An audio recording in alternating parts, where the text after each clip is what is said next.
So stats are out, and what we saw in March was another uptick from February and into the next month of March. But that being said, year over year, again, the numbers are down. Let's go through those stats one by one and see how things have been playing out in the Greater Toronto Area and in the city of Toronto. I'm Michael Ouzas. I'm a realtor in the Greater Toronto Area. And if you want to throw a comment down below, I'd love to hear your thoughts on what you think about the March stats and where you think things are going to land once we get those April numbers. And if you ever wanted to book in a call with me, click on that first link in the description down below.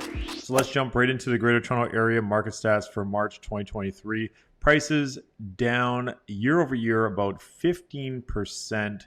Active listings down only about 0.5%, and total number of sales down almost 37%, just over 37% at about 6,900 sales. One thing to point out here is that this amount of sales actually equals the total of, give or take, January and February combined. So the month of March, definitely an uptick from where we've been in the last couple of months. We're also down to just under a month and a half of inventory, which puts us back into an ultra seller's market.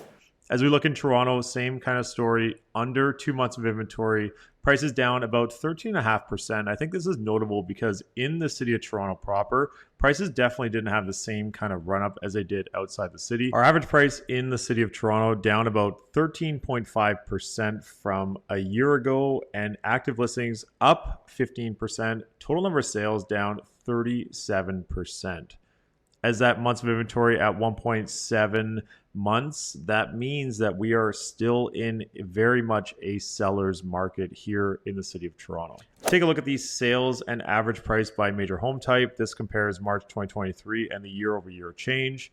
Average price for the 416, 1.7 million in a detached, semi-detached just over 1.26, townhouse just over 970,000, and condo apartments just over 730,000. And we see the drops for the 416, detached down about 11%, semi-detached down about 18%, townhouses down about 13%, and condo apartments down about 12%.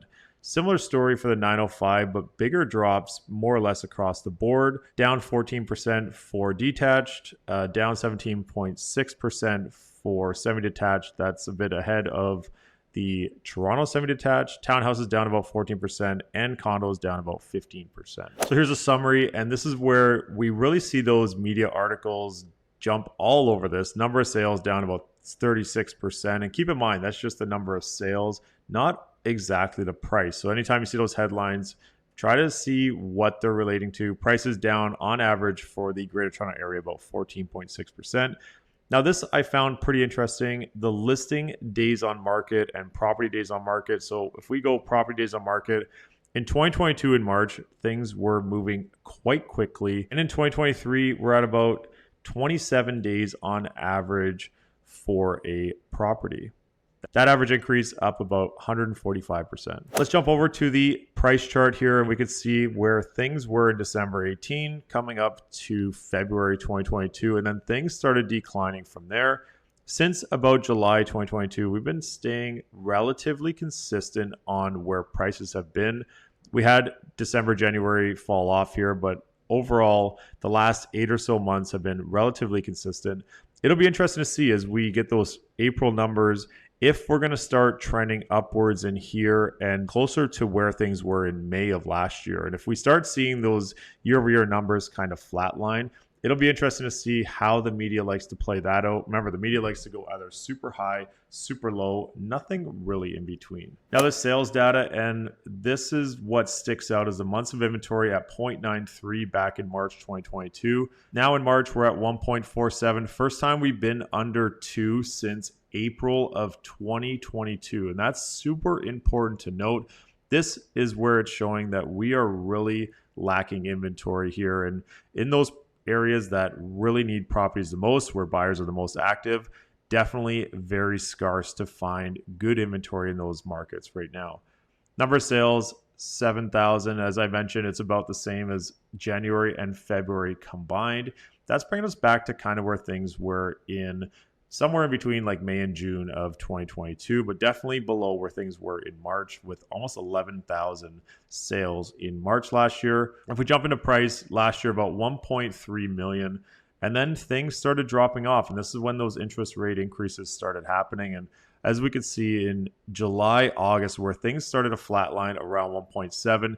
Here's something that really stands out. March 2023 was the first time we have passed 1.1 million since June 2022. So here's the number that stands out. March 2023, the first time we have passed 1.1 million since June of 2022. And it'll be interesting to see once those April numbers come in, if we're going to get closer and closer to that 1.2 mark from May of 2022. And if we take a look, most of the properties sold last year in March between that 1 million and 1.5 million.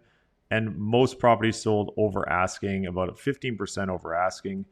As we come into March 2023, most of the properties between that 1 million to 1.25, and it was quite a big difference between the 1.25 to 1.5 relative to where people's price points dropped off or their buying power dropped off with an interest rate perspective. And most properties are selling about 2.5% over their list price.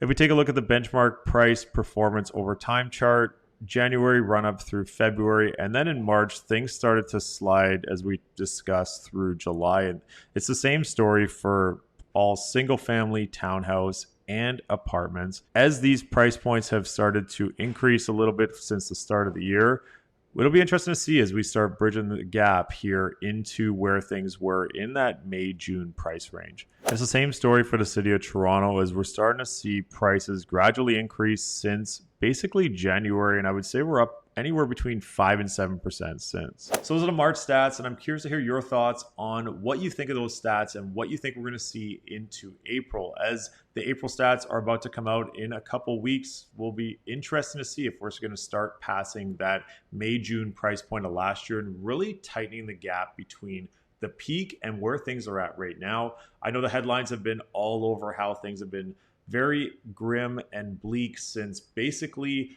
the second half of last year. But as this year has been going on so far, we've been seeing a definite increase in activity, in buyer activity specifically, and a very significant lack of properties for those buyers in the areas that they're looking for them the most. I'm Michael Ouzas. Thanks for watching.